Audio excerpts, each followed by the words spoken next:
Happy Fiesta sa mga patron ng San Isidro, Barangay Tabon-Tabon, Barangay Inarado, Barangay Binitayan Daraga, Barangay Libod, Barangay Gutob Kamalig Albay, at San Isidro, Santo Domingo Albay. Sa mga mangiinom dyan, hinay-hinay lang sa pulutan. Kung may dala kayong motorsiklo, huwag nang magpapalasing. Kung gusto ninyong magpalasing, diyan na lang kayo matulog kay kumpare mo.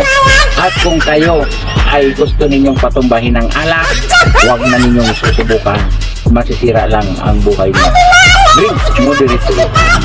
At ayon sa napanood ko na reels na ang mga mangiinom na matindi sa pulutan, maaari ng kasuhan.